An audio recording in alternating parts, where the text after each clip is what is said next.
Channel ওয়ানের staff reporter সাংবাদিক আরাফাত শিকদারকে অপহরণের চেষ্টা ও বাড়িঘর ভাঙচুর করে লুট করে নেওয়ার অভিযোগ উঠেছে ইসমাইল ও ফারুক গ্রুপের বিরুদ্ধে।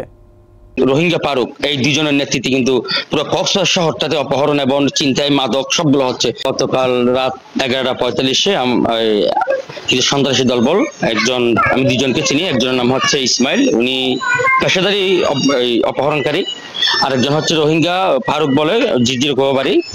গত কিছুদিন আগে আমার শ্বশুর বাড়িতে একটা বিয়ে হয়েছে, ওই ইস্যুকে কেন্দ্র করে গতকাল রাত 11:45-এ আমি শ্বশুর বাড়িতে যাই, তখন আমাকে চুরি আর অস্ত্র, দেশীয় অস্ত্র ধরে আমাকে বাসা থেকে অপহরণ করে নিয়ে যেতে চাইছিল। আমার শাশুড়ির মেয়েরা যখন চিল্লাচিল্লি করছে, তখন স্থানীয় লোকজন যখন আগাইছে, অপহরণকারীরা পালাইছে। পরবর্তীতে আমার বাসায় থাকা আমার ওয়াইফের 1.5 ভরি স্বর্ণ নিয়ে গেছে এবং ক্যাশ টাকা নিয়ে গেছে 1 লক্ষ টাকা। এবং বিয়ে হয়েছিল গত 3 দিন আগে।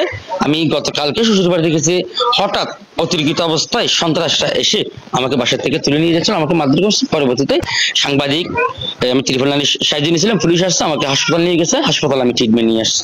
হ্যাঁ, আমি অলরেডি একটা মামলা দায়ের করেছি। আমি অবশ্যই সুস্থ বিচার চাই এবং যে ইসমাইল নামে যে সন্ত্রাসীটা, উনি আর যে রোহিঙ্গা ফারুক, এই দুজনের নেতৃত্বে কিন্তু পুরো কক্সবাজার শহরটাতে অপহরণ এবং চিন্তায় মাদক সবগুলো হচ্ছে। যে রেস্ট হাউসটা রয়েছে, রেস্ট হাউস সামনে এদের সবসময় এদের জনবল নিয়ে ওখানে অবস্থান করে, ওখান থেকে এরা অপহরণ করে।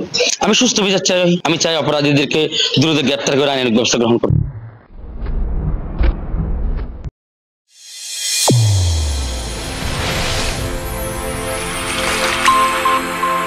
চ্যানেল A1 হৃদয়ের স্পন্দন।